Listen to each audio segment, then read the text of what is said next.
Welcome to our third video of Unit 6. This one's talking about Voltaic cells.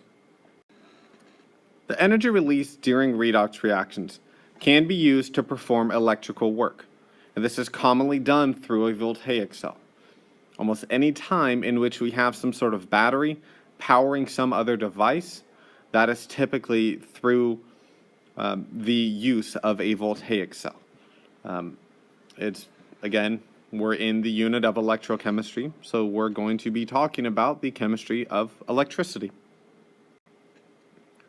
A voltaic, sometimes also called galvanic, they were basically two different scientists invented the same thing.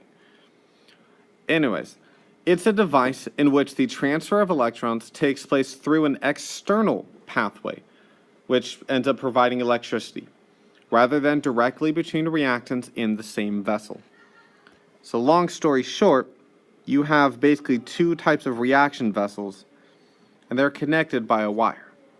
Well, this wire we can then use to basically power other things. And so we have electricity that's running through this. If we hook this wire up to anything else, this reaction will generate some sort of electrical current that we can use to power devices. In a voltaic cell, two solid metals, which are called electrodes, are conducted by an electrical current and placed in two separated solutions. Now, those solutions are then connected by a salt bridge, and the electrodes are connected generally by an electrical wire of some sorts. So again, typically two beakers. You have two pieces of metal. They are connected by a wire. That box represents basically a voltmeter, if you will, to measure the current. And the solution is connected by a salt bridge. That is a general picture of a voltaic cell. You will likely need to draw this on your test, on the AP exam, or at some point. Make sure you have an idea what this is, though we will talk about it more as we continue in this video. The electrode at which oxidation occurs is called the anode, while the one in which the reduction occurs is called the cathode. Remember, oxidation is losing electrons and reduction is gaining electrons. That means that basically we are losing electrons at the oxidation anode, or oxidation electrode, which is the anode, and they're flowing towards the cathode. Okay? That they will flow from the anode to the cathode. To help keep these identities in your memory, let me help you with red cat and an ox. So red means reduction at the cat, which is cathode, and un is anode, ox is oxidation. So red cat and an ox helps you get reduction at the cathode, and anode is oxidation. In each of these separate vessels, back to the voltaic cell, one of the two reactions is occurring, either oxidation or reduction. So back to our, two beakers. One of these is oxidation, the other will be a reduction. As this reaction continues, however, ions end up being formed and our equilibrium is disturbed, meaning you're changing things. And this can, in the long term, be an issue. Eventually, if left unchecked, the charges will be so great that no new ions will form and our current will die. So, to keep the reaction going, a salt bridge connects the two solutions. So, we have two beakers, electrodes. Typically, those beakers, by the way, have an electrode, and that electrode's in some sort of solution. And electrode,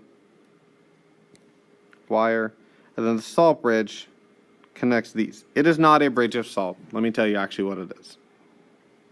A salt bridge is generally a thin, porous membrane, sometimes paper, that is soaked in an electrolytic solution such as sodium nitrate, meaning it'll dissolve very easily, dissociate very easily, And the ions will not react with the other ions that are already in the cell. And its goal, as you will see soon, is basically to help the reaction keep going. For example, sodium nitrate will split into sodium plus and NO3 minus. And the fact that one's a cation, the other's an anion, is what's going to actually help this reaction continue. So those ions will migrate towards one of the anodes. The anions going towards the anode, and the cations going towards the cathode. Ultimately, to keep the charges in the reaction balanced. Basically, if left too long, the solutions around the electrodes will become completely positive or completely negative, and the reaction will stop continuing. So these ions basically are there to kind of keep it going, if you will, longer. Keep the charges neutral as best they can, thus the reaction continues. Okay, so we have two half reactions in a voltaic cell. You got the top one and the bottom one. And I'm going to give you a few minutes to work on this, but let me kind of read you through. First off, you're indicating which reaction occurs at the anode and which is the cathode. So which of these is at the anode, which is the cathode? Does the zinc electrode gain, lose, or retain the same mass as the reaction proceeds? Does the platinum gain, lose, or retain the same mass as it proceeds? And then overall, which electrode is positive?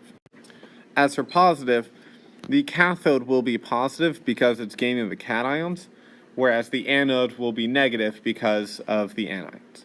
Take a few minutes, try to answer those questions, come back in a bit. Okay, so for A, the one that occurs at the anode, if you remember, unox refers to oxidation. Oxidation is when we're losing electrons, which means that at the anode is our zinc, and at the cathode will be our platinum in this case. Sorry, cathode. Okay, does the zinc gain, lose, or retain the same mass as it proceeds? Well, we start with a zinc electrode, and basically this starts dissolving into solution and releasing electrons. That means that over time, it's going to lose mass. And the platinum, as you notice, is not involved in this reaction at all. Typically, we pick platinum if we want it to not react with anything. So platinum's actually going to stay the same because, again, it's not in any of those two equations. All right? Since the platinum is our cathode, that is our positive one. There you go. That's basically an introduction to half cells and voltaic cells. Thanks for watching.